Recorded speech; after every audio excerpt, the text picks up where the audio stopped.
to Revolution Against Evolution. I'm your host, Doug Sharp. I'm your co-host, Rich Gear, here with you. Tonight we're going to dabble in some philosophy. What do you think, Doug? Well, I guess, this is something I was looking at. What do we want to title the show, huh? Existentialism. Existentialism. I guess that's where we're going to go. And I was listening to a preacher talk about Soren Kierkegaard.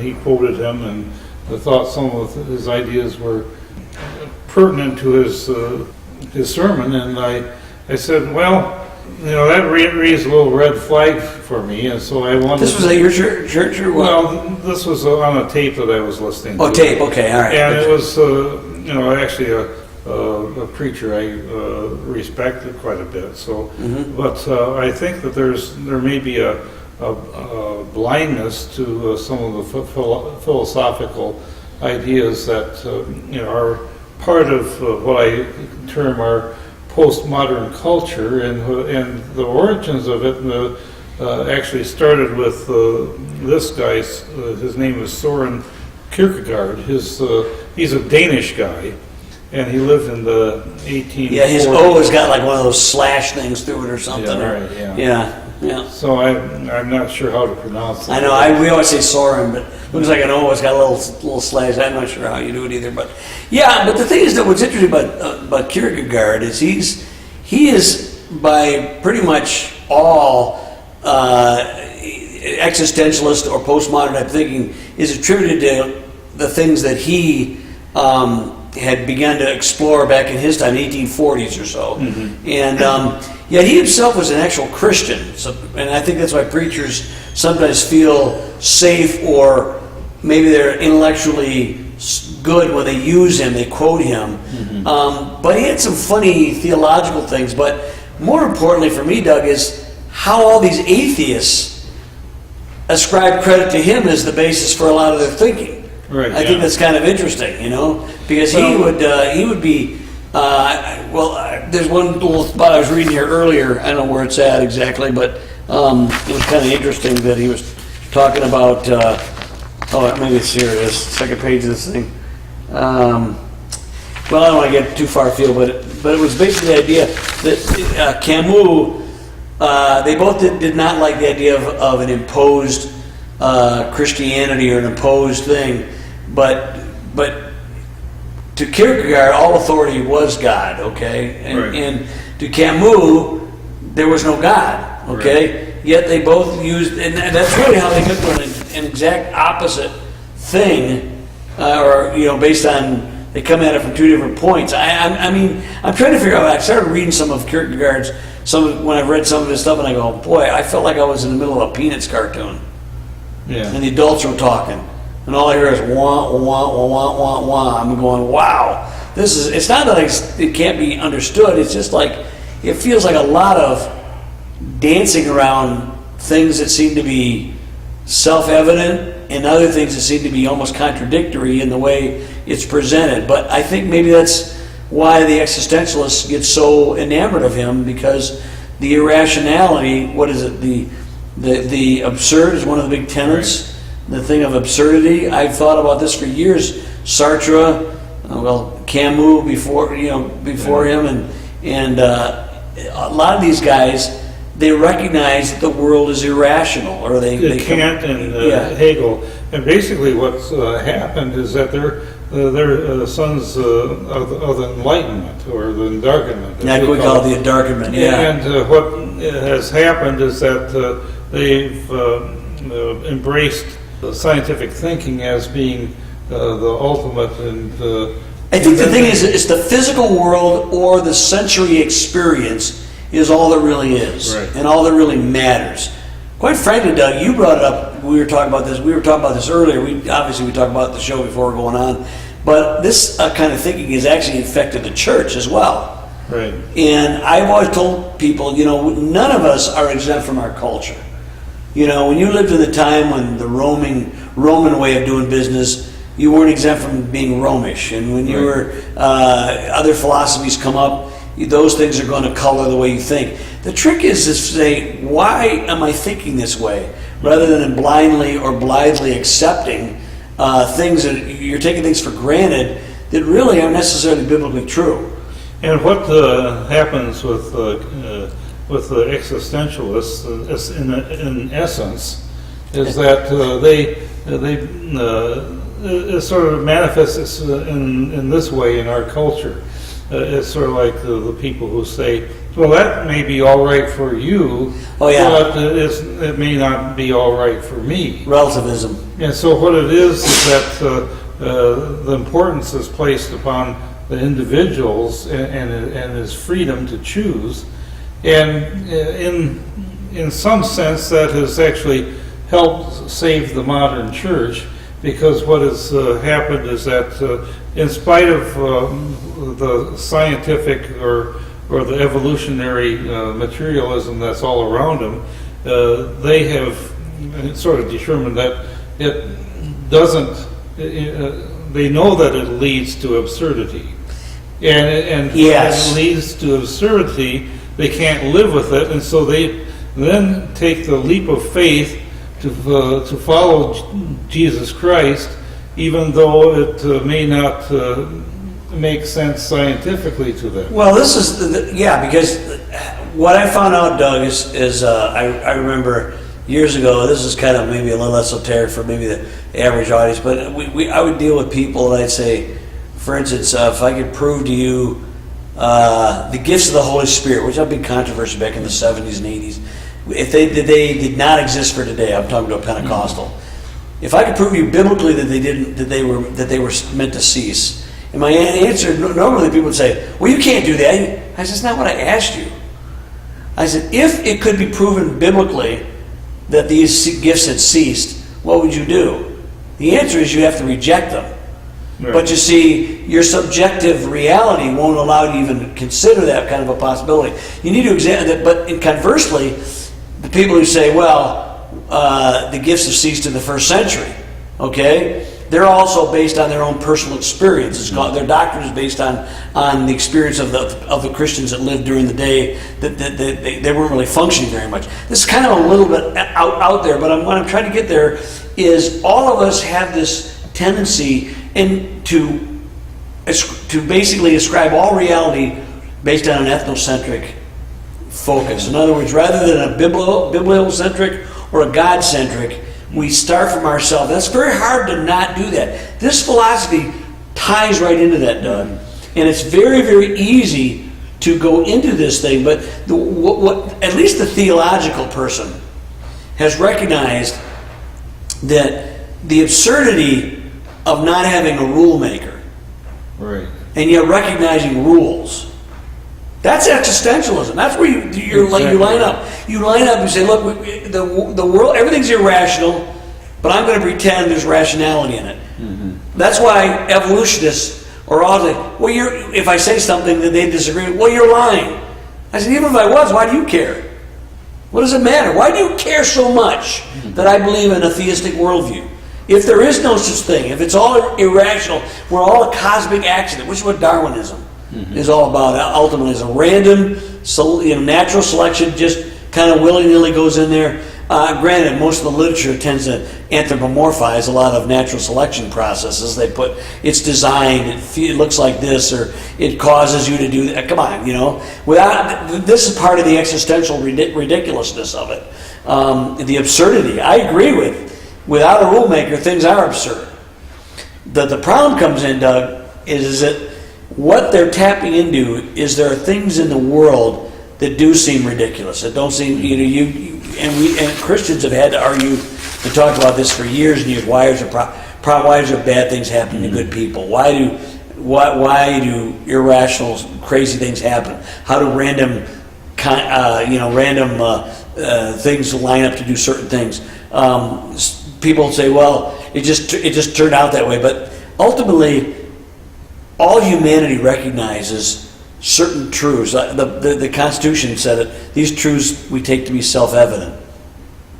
We are endowed with our Creator with certain inalienable rights. Now, the existentialists would deny that. Right. Okay? Now, I want to say this one more thing. I know I'm taking a lot of time right now. Roger Williams might have been happy with some of the stuff, the idea of the freedom to choose rather than having a state religion. Right. Yeah. imposed on you. That's sort of Kierkegaard's way I was kind of getting at it. He wouldn't like that. But there's quite of a difference between freedom of religion and freedom from religion. That's where the existentialists end up going. They want to get you freedom from religion totally. Freedom from God. Freedom, you're autonomous. You make your own decisions on everything. Okay? Right. It's interesting to look at the topics that are listed in this. Go for it. In this article. This is a Wikipedia article about the philosophy of Soren Kierkegaard, and also this one on existentialism. And it's talking about the concepts. So first of all, it talks about alienation, abstraction, death, dread or anxiety, despair, and then ethics based upon the individual, pathos, in other words, passion, subjectivity, and then on this one it says existence precedes essence. It talks about absurd. We talked about how they talk about how absurd life is. Facticity, authenticity, the other and the look, then it leads to angst and dread and despair.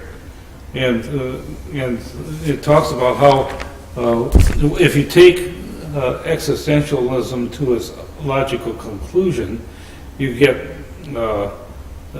you get this fear and build up in you, and then you also lose all hope and you have despair. Because if you and that's where you start out with angst. You get this uneasy, queasy feeling that things are not. Right. Oh my God! And really, the point of it is that knowing that there's a creator, Doug, does give you a lot more confidence to move and feel like you have purpose, that there's meaning. Once you strip that away, you basically strip all sense of purpose, all sense of. I'm surprised. Half these people, well, probably half of them did, but a lot, they don't. Why they don't kill themselves? Because there's everything's pointless. Nietzsche, who was probably the one of the big proponent, big proponent of existentialism. Even though I don't think he called it that. I don't think he called it that so much. In fact, Kierkegaard never called it existentialism. Didn't that term come out? Was it Sartre? Yeah, or Sartre. I'm never quite sure how you pronounce it, but. Anyway, but same Nietzsche was actually went nuts at the end, and he was the guy who invented the "God is dead" philosophy. Yeah, I love the billboard that came out quite a few years ago. God is dead, Nietzsche. Nietzsche's dead, God. So I always love that billboard. But it reminds me of the same thing with years ago. You talk about the French Enlightenment. We were kind of dancing around a little bit, but a guy named Voltaire, when he was alive, he wrote Candide, but he was a militant atheist, and basically he made the statement as well. In 50 years, the Bible will be gone and my books will be everywhere. Well, hardly anybody knows who Voltaire is, except maybe in some boring history lesson. And ironically, at last that I'd heard of, this may have changed since then, it's been a few years, but his house was used as a Bible publishing society. And so I thought that was quite ironic. On his deathbed, he had a horrible sense of, he was seeing the flames of hell. And they were talked about, just turn to God, he says he couldn't. Yeah. Oh, that just terrifies me even to think about that. And it's not like you believe in the Creator because you want to avoid hell. It's you want to subscribe to the Creator because blessing, happiness, peace, joy. Doug, Jesus said it very well, by your fruits you shall know them. The fruits of existentialism is not good. Yeah, these are all the fruits. It's all ugly. Cynicism, absurdism, pointlessness, angst, despair. These are the things that come as a result of this kind of philosophy. The idea, that, like you said, Kierkegaard talked about the ability to choose. The idea, the essence precedes. The idea that subjectivity was more important than objectivity. It wasn't just life was more than just a bunch of facts. I said that's true. God made us as emotional beings, right, as experiential beings. No one denies that fact, but that reality. But the fact is that a biblical-based worldview is one that says, I acknowledge there's a creator who's laid out some tenets, some precepts, some information, so I can glean who he is that helps me get purpose. When you divorce yourself from that, which Kierkegaard did not do, as I understand, but Camus, Sartre, those people did. They were atheists. They were militant atheists. And their lives reflected it. Once you divorce yourself from that, it reminds me of years ago, Doug, did you ever read a book called what was it called? The Great Escape, or no, what was it called? No. Escape from Reason? Escape from Reason, that's what it was. Brilliant tome. It talked about how the church started this, Doug. Francis Schaeffer. Yeah, Francis Schaeffer wrote it. And he talked about how, well, starting with Thomas Aquinas, much earlier, began to divorce the material, the physical, from the spiritual. There was an upper story reality and a lower story. And what happened is, at one time, the doctor of theology was the queen of the sciences. Now it's like looked upon with almost, basically a doctor of philosophy is the highest one. Right, yeah. Doctor of theology is not really, has no street cred at all compared to a PhD. Now, a PhD was merely philosophy, human-centered. Theology was God-centered. Aquinas began that was, centuries ago. What, 1200s, I think is when he wrote? Right. But by the time the French Enlightenment came, they were ready to divorce themselves a lot more. Kierkegaard did not. He was written a little bit later. But all that divorce from the Creator was happening. Till by the time I remember reading that book. I think I introduced you to it. It's a great book. It's a thin little tome, but but it's phenomenal. By Francis Schaeffer, and I would recommend picking it up because it's still applicable today. Although now we have postmodernism, and that's an interesting thing, Doug. You think about postmodernism, and maybe you'd be thinking about something different. But what I'm looking at is when atheism came to the fore in the French Enlightenment, okay, and they made atheism the state religion, really, if you will, the religion of basically threw off God totally.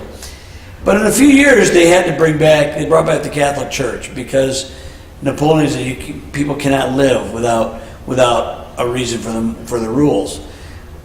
Existentialism, postmodernism, did this. They did the same thing. They threw out the rule maker. Classical atheism threw out the rule maker, but they wanted to hold on to rules.